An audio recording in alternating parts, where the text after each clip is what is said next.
Good morning students. हमने अब तक लेसन नंबर 1 लेसन नंबर 2 दोनों हमने खत्म कर लिए हैं। उसके न्यूमेरिकल्स भी हमने कर लिए हैं। तो चलिए अभी शुरू करते हैं चैप्टर 3 11th फिजिक्स का chapter 3 motion in a straight line. 10th standard तक आपने लीनियर मोशन या मोशन से रिलेटेड कुछ प्रॉब्लम्स को भी सॉल्व किए होंगे, उसकी फॉर्मूला भी सीखी होगी या फिर उसकी कुछ थियरीज भी आपने पढ़ी होगी। तो यहाँ पर अभी हम डिटेल में स्टडी करने वाले हैं। बेसिकली जो मोशन होता है can be studied in either a straight line और इन ए प्लेन, मतलब 1 डायमेंशनल 2 डायमेंशनल 3 डायमेंशनल ऐसे केसेस हम ले सकते हैं। तो कोई भी पार्टिकल का जो मोशन होता है, कोई भी बॉडी का जो मोशन होता है, कोई व्हीकल का जो मोशन होता है, उसका मोशन हम डिटेल में स्टडी कर सकते हैं। Before that we have to understand the different types of motion, we have to understand the characteristic of motion, and we have to understand the laws which are related to the motion of a particle. So let us start with this. हम इसको थोड़ा side में कर लेते हैं। ये पूरी screen आपको आपके सामने है। मैं एक बार फिर से आपको बता देता हूं कि मैं हमेशा सारी जो स्लाइड्स हैं वो इस तरह से प्रिपेयर करता हूं ताकि आपको थियरीज भी मिल जाए, आपको प्रिपरेशन के लिए नोट्स भी मिल जाए। जो भी टेक्स्ट बुक होती हैं या फिर रेफरेंस बुक होती हैं, उसमें से मैं जो ज़रूरी कंटेंट्स है उसको एक्सट्रैक्ट करके ये नोट्स बना रहा हूँ, so that you can prepare for your exam also. Exam में भी क्वेश्चन के जो आंसर्स हैं वो शॉर्ट और सिंपल होने ज़रूरी है। कोई ज़रूरी नहीं है कि आपको इसको बहुत सारे पेजेस लिखो तो ही आपको मार्क्स मिलता है। It should be to the point. Exact जो आंसर है उतना ही आपको लिखना है। तो इसीलिए ये आपके लिए बहुत ज़रूरी है कि short and simple answer, to the point answer आप प्रिपेयर करें। तो चलिए इसके थियरी हम पहले समझ लेते हैं। बेसिकली जो मोशन से रिलेटेड साइंस है या फिजिक्स है, it is divided into the two branches. One is called the kinematics and another is called dynamics.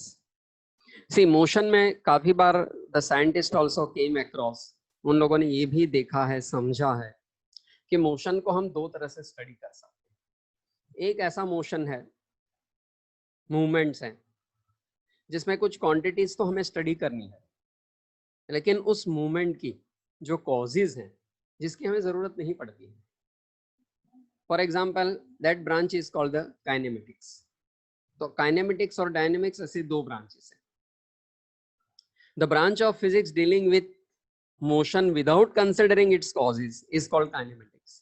Kinematics में सिर्फ ये स्टडी किया जाता है कि मोशन हो रहा है, उससे रिलेटेड कौन सी क्वांटिटीज हैं, उसकी कैरेक्टरिस्टिक क्या है। लेकिन वो मोशन क्यों हो रहा है, किसकी वजह से हो रहा है, कॉजेज क्या है, वो इसमें स्टडी नहीं करते हैं, क्योंकि जिसकी हमें जरूरत नहीं पड़ती है। आप भी जब गाड़ियां चलाते हैं तो इंजन के अंदर ये नहीं देखने जाते कि इंजन से कितना फोर्स मिल रहा है। हमने एक बार पेट्रोल या जो डीजल जो भी है वो हम डलवा देते हैं तो हमें पता है कि उस फ्यूल की वजह से गाड़ी चलने वाली है। हम तो सिर्फ दो तीन चीजों पे ध्यान देते हैं। कौन सा? एक तो हमारी स्पीड कितनी होनी चाहिए, कितने टाइम में हमें पहुंचना है, कितना डिस्टेंस ट्रैवल करना है, ये सब बातें हम स्टडी करते हैं। इंजन में से कितना फोर्स आ रहा है या पेट्रोल का फोर्स में कन्वर्जन किस तरह से हो रहा है फ्यूल को बर्न करके, ये सब हम नहीं सोचते हैं। और इसीलिए ऐसी ब्रांच को जिसमें सिर्फ मोशन स्टडी होता है और कॉजेज नहीं, उसको काइनेमेटिक्स कहते हैं। So the branch of physics in which the motion without considering its causes is called kinematics. A branch of physics describing the motion along with its causes and properties of moving body is called dynamics. जिसमें हमें causes भी study करने हैं, उसको dynamics कहते हैं। Kinematics and dynamics are collectively known as mechanics. अब दोनों को combined नाम mechanics है। So mechanics is a branch of physics in which the motion and related characteristic of body are studied and the instruments related to this. Concept of a particle. अब हम शुरुआत करेंगे एक छोटे से पार्टिकल से। एक्चुअली तो हम जिस बॉडी का मोशन करेंगे वो कोई स्टडी करेंगे, वो कोई व्हीकल होगा, पार्टिकल होगा। तो वो व्हीकल भी हो सकता है, पार्टिकल भी हो सकता है। तो पार्टिकल क्या है उसका पहले डेफिनेशन समझ लेते हैं। Concept of a particle. In our discussion, we shall treat the object in motion as a particle. A particle, it is a point-like object, endowed with mass. मतलब ऐसा एक छोटा ऑब्जेक्ट है जिसको मास भी है, क्योंकि मास नहीं होगा तो मोशन का कोई मीनिंग नहीं आएगा। अब उसके लिए फ्रेम ऑफ रेफरेंस का भी होना जरूरी है। तो ये बहुत ही अच्छी तरह से यहाँ पर रखा हुआ भी है, फोल्ड भी काफी अच्छे हैं, तो आप इजीली उसको रीड कर सकते हैं, याद भी कर सकते हैं। Frame of reference, a place and a situation from where an observer takes his observation is called frame of reference. For studying the motion of any object or particle, the frame of reference is very very very important. क्योंकि आपको ये नहीं पता चलेगा कि distance travel है वो कौन से पॉइंट के रिस्पेक्ट में है, क्योंकि ये सारी चीजें रिलेटिव मोशन है, रिलेटिव है। टाइम भी रिलेटिव है, राइट, लाइक दिस डिस्टेंस भी रिलेटिव है। So from the point of reference, we will measure everything. That is called frame of reference. The frames of reference is two type. अब ये जो frame of reference है वो दो type के होते हैं। एक तो inertial frame of reference और दूसरा non inertial frame reference frame. Inertial का मतलब क्या है? जो steady है। Non inertial का मतलब क्या है? जो steady नहीं है। या इसके दूसरे भी मीनिंग है, वो मैं बताता हूँ आपको। अभी सिर्फ इतना समझ लो, inertial frame of reference and non inertial frame of reference. तो ऐसे दो टाइप के रेफरेंस के फ्रेम्स है। सेकंड स्लाइड पे चलते हैं। अब ये सारी थियरी यहाँ से शुरू होगी, राइट, लाइक दिस। तो देख लीजिए, पोजीशन है, पाथ लेंथ है and displacement. Here the one figure is shown जिसमें X axis, Y axis, Z axis, ऐसे तीन एक्सिस दिखाए हुए हैं। So O is the point of reference and X Y Z is called the frame of reference. इसके compare में सारे particles की पोजीशन या तो उसका जो मोशन होगा वो स्टडी होगा। तो let us consider one particle which is at point A whose coordinates are x1 y1 z1। अब कोऑर्डिनेट क्या होता है आप समझ सकते हैं, आपने ऑलरेडी सीखा हुआ है। फिर वो ट्रैवल करते करते, ये एरो यहाँ दिखाया हुआ है, it is traveling on this path and reaches to B where its coordinates are x2 y2 z2। ये सब इसके अंदर पूरा डिस्क्रिप्शन में लिखा हुआ है, क्योंकि आप लोगों को थियरी भी लिखनी पड़ेगी। तो ये थियरी मैंने शॉर्ट एंड सिंपल करके यहाँ पर दी है। Let us read and understand. In order to describe the motion of a particle, its position at every instant of time must be known. Its position at every instant of time must be known. To locate the position of a particle, we need a frame of reference. तो ये frame of reference का होना जरूरी है। As shown in figure, the position coordinate of a particle in motion at time t1 is x1 y1 z1 and t2 is x2 y2 z2। जो दिखाया है वही मैंने यहाँ पर लिखा हुआ है। This shows the position of particle with respect to the given frame of reference। इसका मतलब ये जो frame of reference है इसके कंपेयर में ये दिया हुआ है। इसको हम यहाँ पर साइड में शिफ्ट कर लेते हैं। If all the three coordinates of a particle remains unchanged with time, the particle is considered at rest। अगर ये कोऑर्डिनेट टाइम के हिसाब से चेंज नहीं हो रहे हैं तो इसका मतलब है the particle is steady. Suppose आपने कोई गाड़ी देखी, 12 बजे गाड़ी देखी तो किसी एक प्लेस पे थी, 15 मिनट के बाद फिर से देखी तो उसी प्लेस पे थी, 20 मिनट के बाद फिर से देखी तो उसी प्लेस पे थी। इसका मतलब ये हुआ कि वो मोशन में नहीं, it is a steady। But if the position of particle with some frame of reference is changing with time, then it is said that the motion has been taken place। If all the three coordinates of a particle remains unchanged with time, the particle is considered at rest with respect to the time in which the frame, in this frame। If one or more coordinate of a particle changes with time, we say that the particle is in motion। या तो at least एक coordinate, कोई भी x Y Z तीन coordinate है, उसमें से कोई एक चेंज हो रहा है या दो चेंज हो रहे हैं या तीनों चेंज हो रहे हैं, then it is said that the particle is in motion। If any one of the coordinate changes with time, the motion of the particle is said one dimensional। अगर एक कोऑर्डिनेट चेंज हो रहा है और बाकी के दो कांस्टेंट है तो it is called one dimensional. अगर दो कोऑर्डिनेट चेंज हो रहे हैं और तीसरा कांस्टेंट है, it is called two dimensional, और अगर तीनों चेंज हो रहे हैं then it is called the three dimensional motion. Is that clear? Right. For example, an object falling freely from the top of the tower. किसी top of the tower से आप अगर पत्थर को नीचे से जस्ट आप अपने हाथ से नीचे छोड़ देंगे तो what will happen? It will travel down vertically downward. It is called the one dimensional motion. तो ये one dimensional motion. From the top of the tower the motion of A car along the straight road, ये सब भी कर सकते हैं. Motion of A car along the straight road. तो ये सारे क्या है? One dimensional motion. Two dimensional motion भी हो सकते हैं, थ्री डायमेंशनल मोशन भी हो सकते हैं. तो ऐसे अलग अलग डायमेंशन के मोशन हम देख सकते हैं. When the two or three coordinate changes with time, the motion of a particle is said to be dimensional, two dimensional or three dimensional respectively. इतना क्लियरली शॉर्ट एंड सिंपल लिखा हुआ है और आपको भी अच्छी तरह से समझ में भी आ जाए और आप उसे अच्छी तरह से याद भी रख सकते हैं, उस तरह से ये बनाया हुआ है. आगे डेफिनेशन देखते हैं. Path length. अब पाथ लेंथ और डिस्प्लेसमेंट किसे कहते हैं? Path length, the total distance traveled by the particle in some time interval. Total distance traveled in some time interval is called the path length or the total distance. It is a scalar. Displacement किसे कहते हैं? It is the change in the position of a particle in some time interval is called the displacement. अब ये displacement और path length में क्या अंतर है, मैं आपको एक एग्जांपल देता हूँ. सपोज आपके घर से आपकी जो स्कूल है वो 2 किलोमीटर है. किसी एक पर्टिकुलर रास्ते से, जिस रास्ते से आप जाते हैं उस रास्ते पर ये 2 किलोमीटर पे आपकी स्कूल पड़ती है. आप सुबह स्कूल में गए, दोपहर को या शाम को स्कूल से वापस आ गए. इसका मतलब है 2 kilometre going, 2 kilometre coming. Total कितना हो गया? 4 किलोमीटर. अब देखिए पाथ लेंथ और डिस्प्लेसमेंट में क्या फर्क है. आप घर से स्कूल गए और स्कूल से वापस आए तो पाथ लेंथ हो गई 4 किलोमीटर, क्योंकि जाने के 2 किलोमीटर, आने के 2 किलोमीटर. लेकिन डिस्प्लेसमेंट कितना हुआ? 0. क्योंकि डिस्प्लेसमेंट ये नहीं देखता कि कितना रास्ता तय हुआ, वो ये देखता है कि इनिशियल पॉइंट और फाइनल पॉइंट में अंतर कितना है, डिस्टेंस कितना है. तो नेचुरली आप घर से निकले थे तो इनिशियल पॉइंट घर का हो गया. आप वापस जब आए तो घर पे ही आ गए तो फाइनल पॉइंट भी घर का ही हुआ. तो घर से घर तक का डिस्टेंस कितना? 0. So फिर से एक बार समझ लीजिए definition. The total distance traveled by the particle in some time interval is called the path length, and the change in the position of a particle in some time interval is called displacement.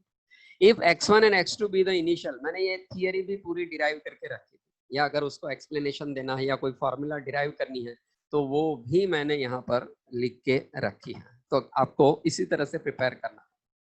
If x1 and x2 be the initial and final position of a particle at time t1 and t2 respectively, then the displacement in time interval delta t कितना हो गया?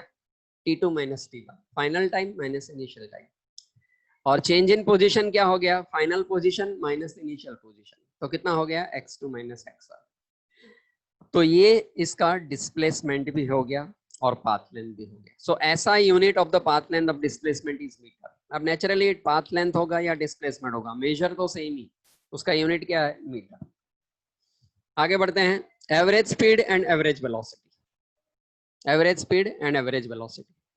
When an object is in motion its position changes with time.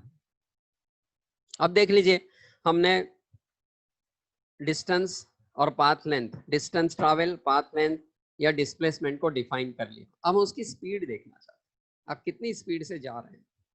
Speed हमारे लिए बहुत important है. हम जब भी कहीं एक जगह से दूसरी जगह जाने के लिए निकलते हैं तो हम या तो कोई एक पर्टिकुलर स्पीड को मेंटेन करते हैं ताकि उस स्पीड से हमें ये पता चल जाए कि हम कितने टाइम में वहां पहुंचने वाले हैं, क्योंकि डिस्टेंस का हमें यूजुअली पहले से पता होता है.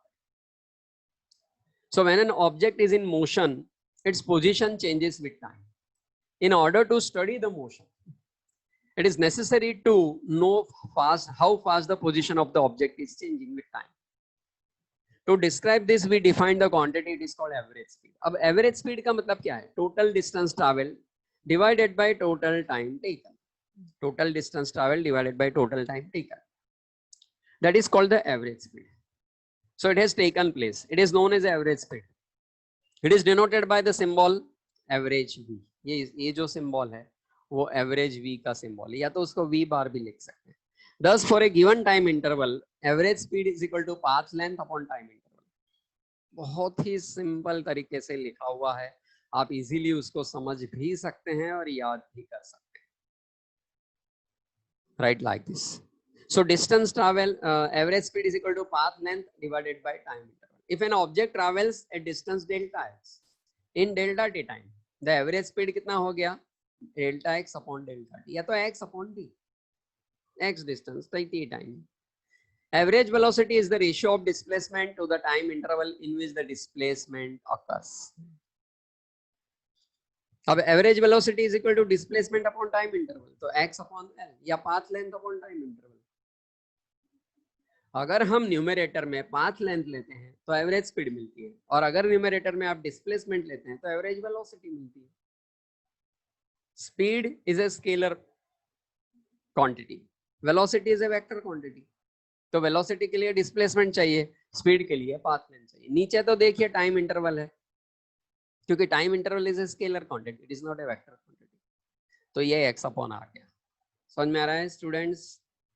अच्छी तरह समझ लो ये किस तरह से डिराइव हो रहा है. आगे बढ़ते हैं. अब position time graph is very very important. Exam में ये खास पूछते हैं, पोजीशन एंड टाइम. मतलब टाइम के हिसाब से पोजीशन कैसे कैसे चेंज होती है या हो सकती है.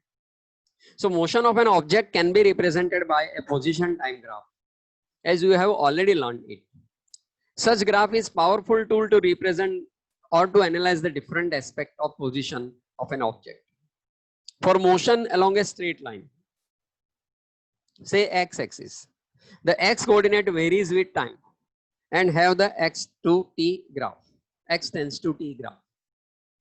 अब इस ग्राफ का जो स्लोप है उसको delta X upon delta T कहते हैं. मतलब change in Y coordinate divided by change in X coordinate, that is equal to tan theta of the graph gives the average velocity of an object for the given time interval. ये कैसे होता है, यहां से देखिए ये graph है.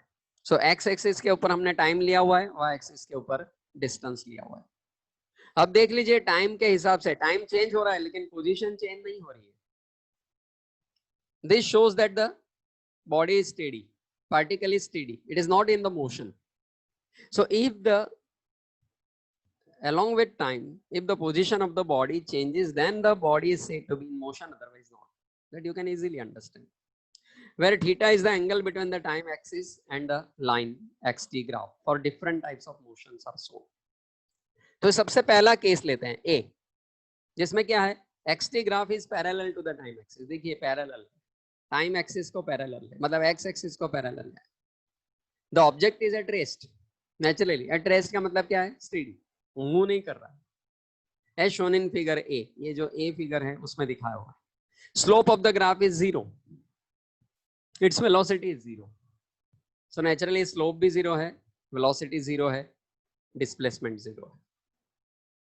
Next slide पे चलते हैं. Figure B. बी में देख लीजिए पहले में क्या था, ऐसा स्ट्रेट लाइन ग्राफ था. अब क्या है, ये थोड़ा थोड़ा बढ़ रहा है. जैसे जैसे टाइम बढ़ रहा है वैसे वैसे ये भी बढ़ रहा है. जिस वक्त शुरू किया टाइम 0 था उस वक्त ये कहाँ था, x0. t1 टाइम पे कहाँ था, x1 के पास. t2 टाइम पे कहाँ था, x2 के पास. इसका मतलब है ये बढ़ रहा है, चेंज हो रहा है. So if an object moving along a straight line, it covers equal distance in equal interval of time. So if it covers equal distance in equal interval of time, it is said to be in uniform motion. अगर आप कहीं जा रहे हैं और आप अपने गाड़ी का एक्सीलेटर को एक किसी कांस्टेंट स्पीड पे रख देंगे तो गाड़ी की स्पीड भी कांस्टेंट ही रहेगी, तो उसको कहते हैं uniform motion. Uniform means constant velocity, जिसमें वेलोसिटी चेंज नहीं हो रही है, कम भी नहीं हो रही है, ज्यादा भी नहीं हो रही है. नेचुरली उसका ग्राफ कैसे आएगा, इस तरह से इंक्रीजिंग वाला आएगा ग्राफ. ये इंक्रीजिंग टाइप की straight line. If the slope of the negative line, if the slope is negative, the object is said to be the negative average value and it is moving in negative direction, right, like this. Figure C में देख लीजिए ये graph और ये graph सिर्फ same ही है, सिर्फ इसमें स्पीड बढ़ रही है, इसमें स्पीड कम हो रही है. Is it clear?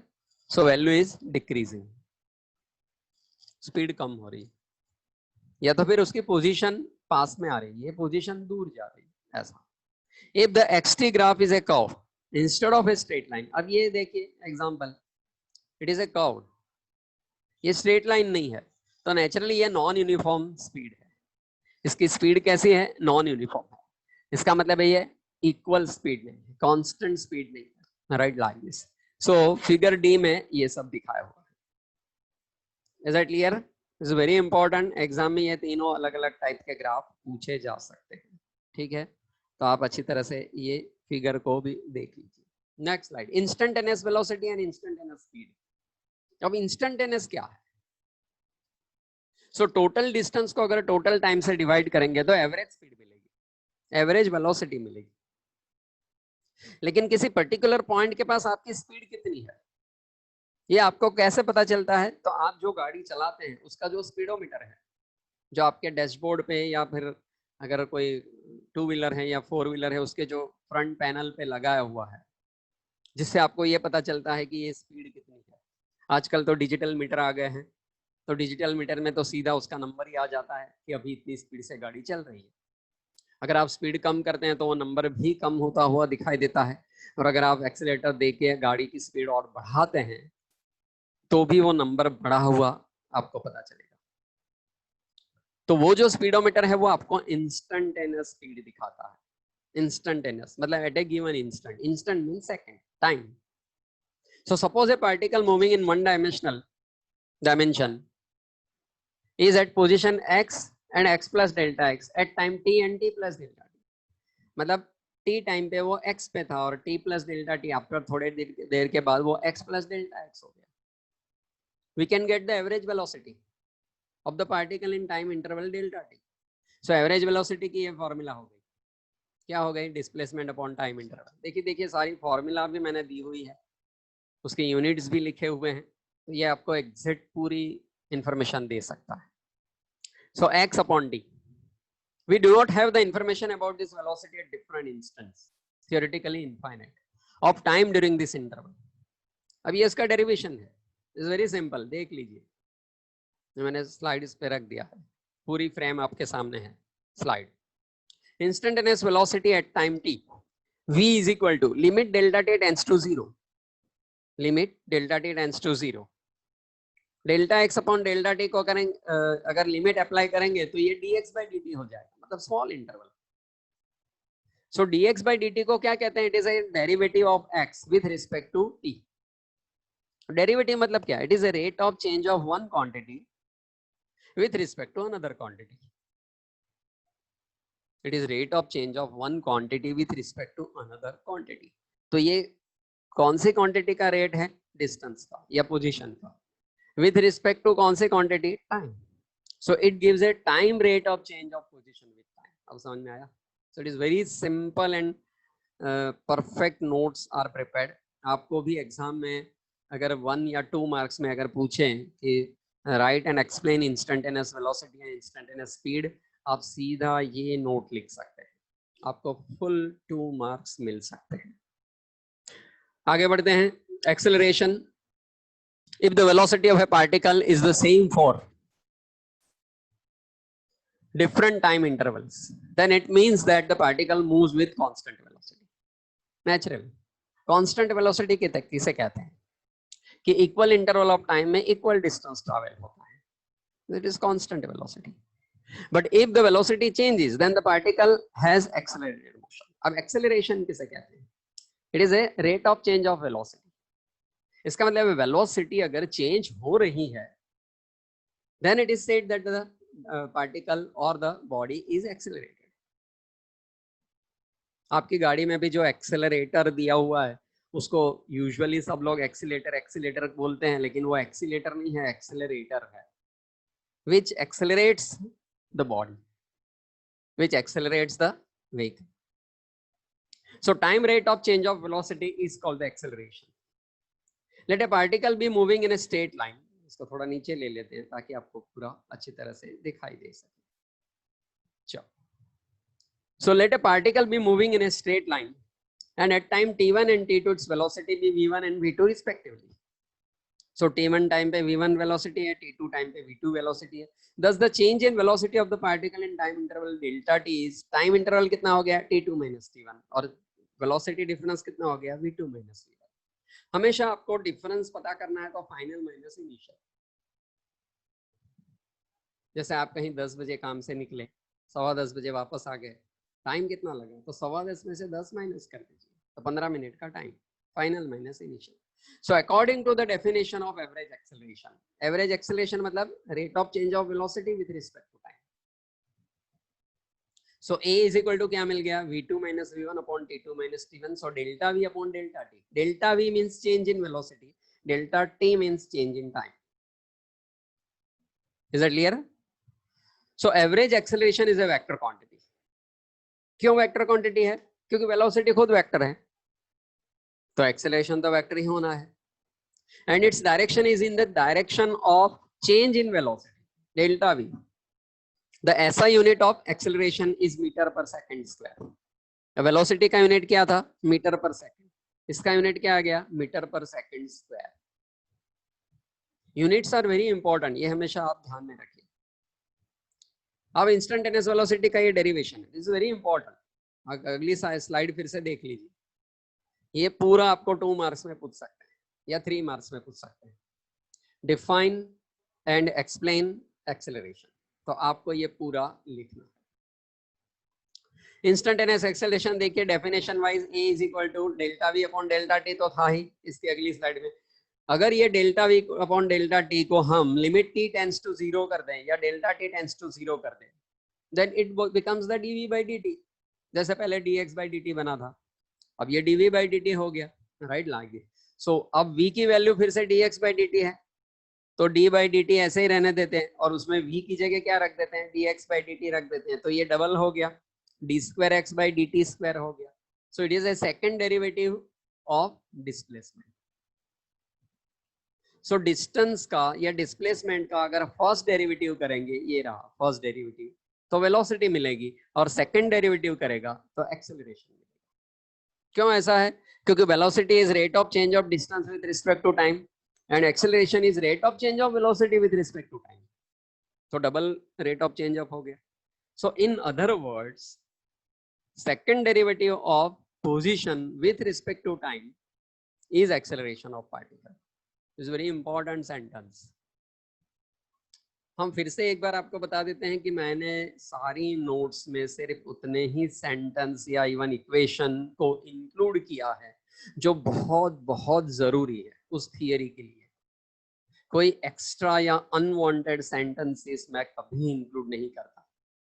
सिर्फ आंसर की या थियरी की लेंथ को बढ़ाने से कोई मीनिंग नहीं है. उसमें टू द पॉइंट जितनी बातें जरूरी हैं उस थियरी को समझने के लिए या एक्सप्लेन करने के लिए उतनी ही बातें मैं हमेशा उसमें इंक्लूड करता हूँ. Is that clear? सो अगर आप इस हिसाब से अगर आंसर लिखते हैं then it is considered to be the liable to get 100% marks. आगे बढ़ते हैं. So you have to prepare accordingly. अब फिर से एक बार xt और vt का ग्राफ ले लेते हैं. xt मतलब x tends to t, vt means v tends to t. Graphs for accelerated motion. अब एक्सेलरेटेड मोशन के लिए भी ऐसा ही ग्राफ हम डिफाइन कर सकते हैं.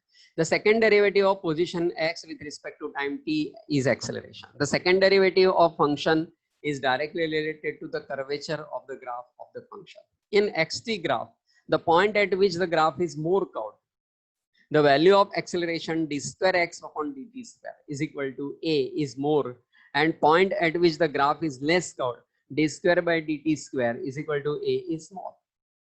अब जिसमें कर्वेचर बहुत ज्यादा है उसमें एक्सेलरेशन बहुत ज्यादा आएगा, जिसमें कर्वेचर कम है उसमें एक्सेलरेशन कम आएगा. आपको अगर याद नहीं है तो अगली स्लाइड्स में मैं फिर से दिखा देता हूँ. ये देखिए थर्ड स्लाइड. इसमें हमने बताया था कि ये स्ट्रेट लाइन नहीं है, कर्व्ड है. कर्व्ड है means accelerated motion, non uniform motion है तो एक्सेलरेटेड मोशन. अब उस कर्वेचर में भी जहां जहां बहुत ज्यादा कर्वेचर होगा वहां एक्सेलरेशन ज्यादा आएगा, जहां कर्वेचर कम है वहां एक्सेलरेशन कम आएगा. ये बहुत सिंपल है, अच्छी तरह समझ लीजिए. सो एक्सेलरेटेड मोशन में कर्वेचर तो आने ही वाला है, लेकिन उस कर्वेचर की जो डेप्थ है वो आपको बताएगी कि एक्सेलरेशन इज हाई और less. At a point where xt graph is concave up, curved up, acceleration positive. अब इसमें भी पॉजिटिव एक्सेलरेशन है कि नेगेटिव एक्सेलरेशन? पॉजिटिव एक्सेलरेशन से स्पीड बढ़ती है और नेगेटिव एक्सेलरेशन से स्पीड कम होती है. आपके व्हीकल में, आप जो भी व्हीकल चलाते हैं उसमें एक्सेलरेटर दिया हुआ है जिससे आप अपनी गाड़ी की स्पीड बढ़ा सकते हैं, और ब्रेक दिया हुआ है जिसमें गाड़ी की स्पीड कम कर सकते हैं. इवन एक्सेलरेटर भी कम करके भी गाड़ी की स्पीड कम होती है. Anyway, so you have the two option that you can increase the speed, you can decrease the speed. Now if the xt graph is concave up, the acceleration is positive, and if it is convex down, then acceleration is negative. The velocity of the particle is increasing. At a point where xt graph is concave down, the acceleration is negative and the velocity is decreasing. At a point where the xt graph has no curvature, the acceleration is zero and the velocity is constant. ये सारी बातें इस figure के अंदर बहुत ही अच्छी तरह से एक्सप्लेन किया हुआ है. चलिए हम सारे पॉइंट देख लेते हैं. पॉइंट ए के पास देख लीजिए, पॉजिटिव स्लोप है तो कॉन्केव है, ये आप कॉन्केव देख रहे हैं, right. Like this. v is greater than 0, curved upward है तो a is greater than 0. b के पास कोई कर्वेचर नहीं है, स्ट्रेट लाइन है, देख लीजिए. So positive v is greater than 0 है, कर्वनेस 0 है तो एक्सेलरेशन 0 हो गया. वेलोसिटी ग्रेटर देन 0 है मतलब पॉजिटिव है, लेकिन एक्सेलरेशन 0. अब ऊपर का पॉइंट देख लीजिए, सी पॉइंट, उसमें नेगेटिव आएगा. क्यों? क्योंकि ये जहां से हम देख रहे हैं वो कॉन्केव है. सो अल्टीमेटली क्या होगा? It is nothing but negative slope, v is less than 0, acceleration is 0. Negative slope के लिए एक्सेलरेशन इज ग्रेटर देन 0. सो ऐसे अलग अलग टाइप की पोजीशन के लिए ये सब आ सकते हैं. सो एक्सेलरेशन पॉजिटिव है कि एक्सेलरेशन नेगेटिव है, ये आप इसमें देख सकते हैं. यहां पर देख लीजिए, जीरो स्लोप, वेलोसिटी 0 है तो कर्व डाउनवर्ड है तो a 0 हो गया, a is less than 0 हो गया. So this graph is very important for explaining the different position of and different situation of the body in motion. Next, आगे बढ़ते हैं. VT graphs for moving particle. अब फिर से VT ग्राफ ले लेते हैं. तो पहला A, ये सारे ग्राफ खुद ही बहुत कुछ एक्सप्लेन करते हैं. A में देख लीजिए, वेलोसिटी चेंज नहीं हो रही है. सो वेलोसिटी चेंज नहीं हो रही है टाइम के हिसाब से. डज इट मीन के पार्टिकल स्टेडी है? नो, पार्टिकल मूविंग है लेकिन उसकी स्पीड चेंज नहीं हो रही. स्पीड कांस्टेंट है. Speed is not changing with time. So if the speed is not changing with time, the body is non-accelerated motion, said to be in non-accelerated motion, and its velocity remains constant. ये पहला graph. Second graph में देख लीजिए क्या है. B में जैसे जैसे टाइम चेंज हो रहा है वैसे वैसे वेलोसिटी भी बढ़ रही है, इंक्रीजिंग है. That means this is positive acceleration motion. T1 पे वेलोसिटी v1 थी, T2 पे वेलोसिटी v2 है. इसका मतलब है v2 is greater than v1, ऊपर है ना, तो velocity is greater than v1. इसका मतलब ये वेलोसिटी बढ़ रही है. अब इसी के अपोजिट C देख लीजिए, इसमें वेलोसिटी कम हो रही है. टाइम जैसे जैसे चेंज हो रहा है वेलोसिटी कम हो रही है. The area under the curve of VT graph represent the displacement of a particle over a given interval of time. This is also important sentence. VT graph के नीचे का एरिया, VT ग्राफ के नीचे, उस graph की line जो है या कर्व है उसके नीचे का जो एरिया है वो आपको हमेशा डिस्प्लेसमेंट देता है. So area under the curve of VT graph represent the displacement of a particle over a given interval of time. So C में ये है. अब ये A हो या B हो या C हो, तीनों में आप देख सकते हैं लाइन तो स्ट्रेट ही है. क्यों लाइन स्ट्रेट है? क्योंकि या तो वेलोसिटी कांस्टेंट है, इंक्रीजिंग यूनिफॉर्मली है, या डिक्रीजिंग यूनिफॉर्मली. लेकिन जब नॉन यूनिफॉर्म होता है तो ये कर्व्ड हो जाता है, right. So it is A curvature. So D figure के अंदर ये दिखाया होगा, in figure D it is shown like this.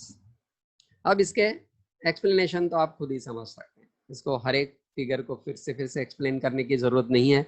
You people are quite intelligent to understand the figure, so you can write at least 2-3 sentence on this every figure. चलो, अभी एक बहुत important theory जो शायद 4 या 5 मार्क्स में पूछी जा सकती है, वो थियरी का नाम क्या है देख लीजिए, kinetic equation of for uniformly accelerated motion.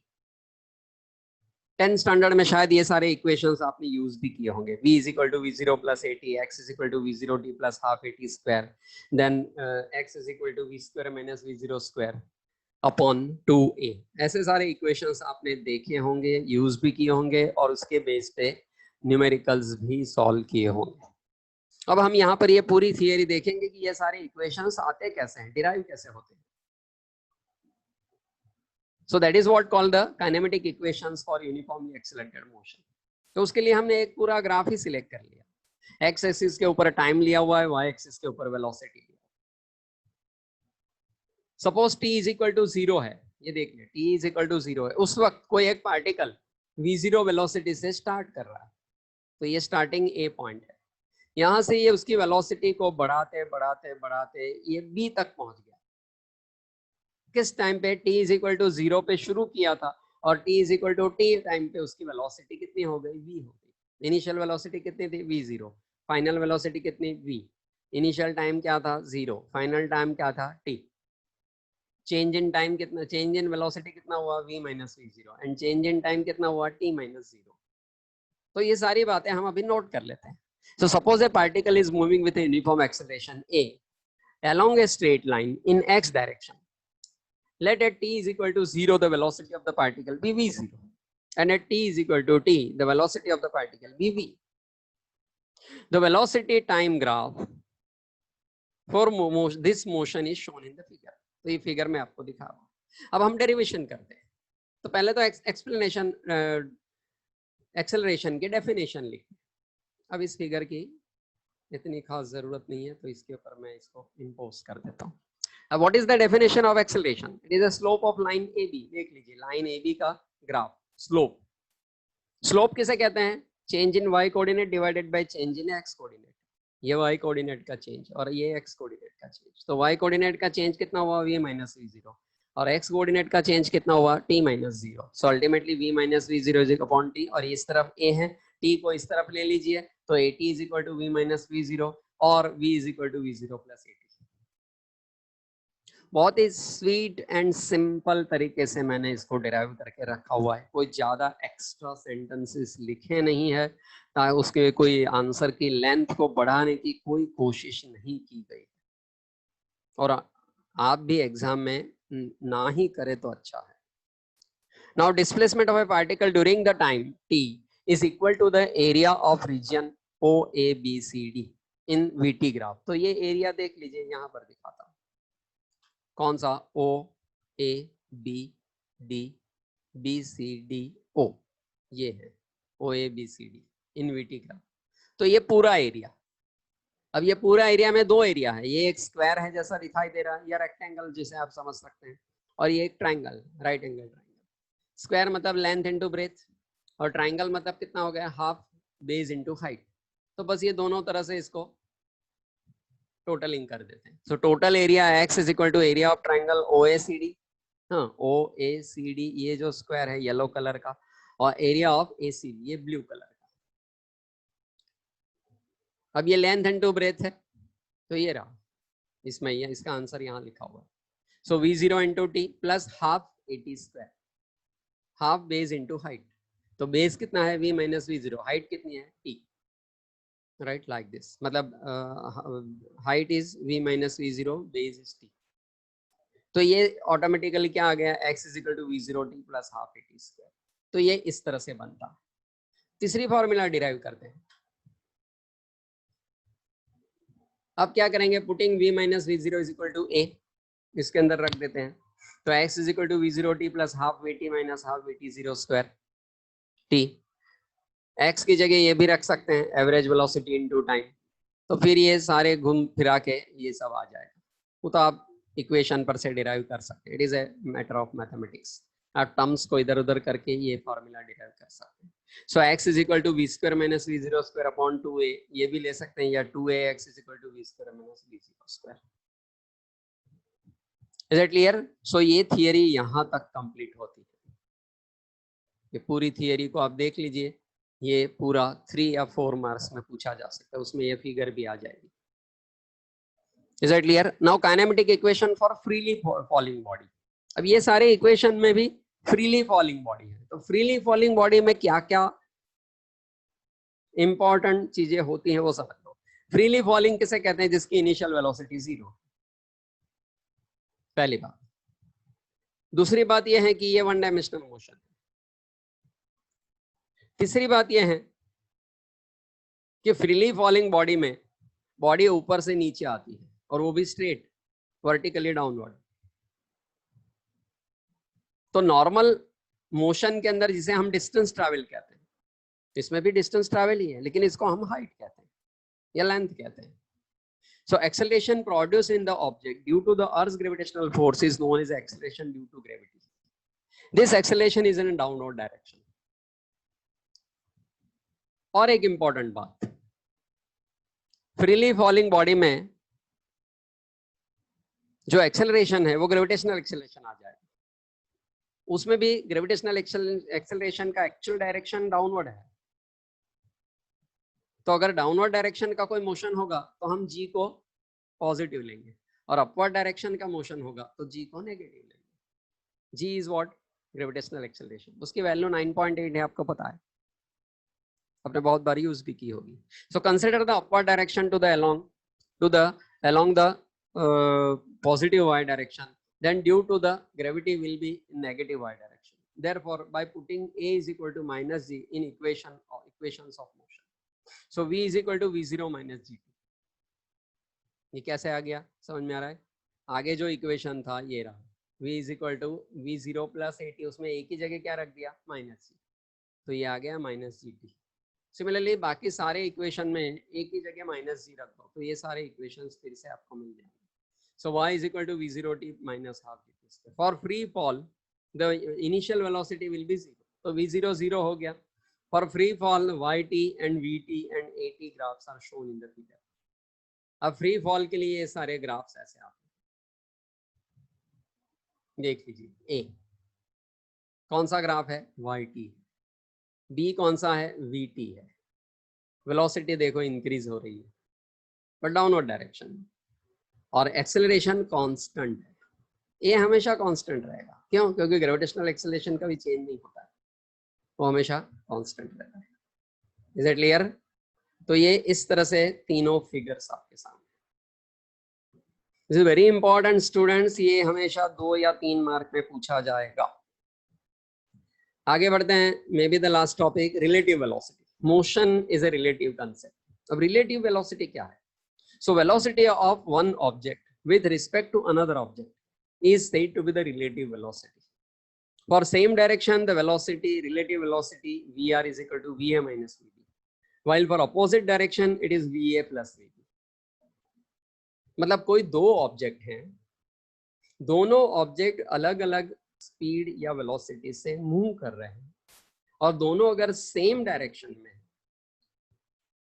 तो किसी भी एक की वेलोसिटी दूसरे के कंपेयर में हमेशा माइनस करके मिल जाएगी। मतलब Va माइनस Vb करना पड़ेगा, सेम डायरेक्शन है तो अच्छी तरह समझ लीजिए। लेकिन अगर दोनों ऑब्जेक्ट एक दूसरे के अपोजिट डायरेक्शन में जा रहा है, मतलब एक अगर ईस्ट की साइड जा रहा है तो दूसरा वेस्ट की साइड जा रहा है, then their relative velocity will be addition of the two velocities. Is very important. तो इतना अच्छी तरह से समझ लीजिए कि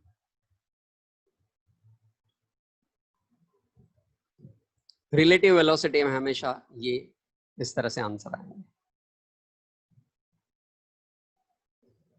So once again I would like to tell you the students that you have to prepare this lesson very carefully. ये पूरा लेसन इसके अंदर कवर अप हो जाता है, इतना ही आपको प्रिपेयर करना है, और एग्जाम में भी आप इसी तरह से आंसर लिखने की कोशिश कीजिए। आपको मैक्सिमम मार्क्स मिल जाएंगे। Thank you. इसके बाद के लेक्चर में हम शुरू करते हैं लेसन नंबर 4। तब तक आप सब लोग अच्छी तरह से प्रिपेयर करेंगे, ये मैं बिलीव करता हूँ, राइट। थैंक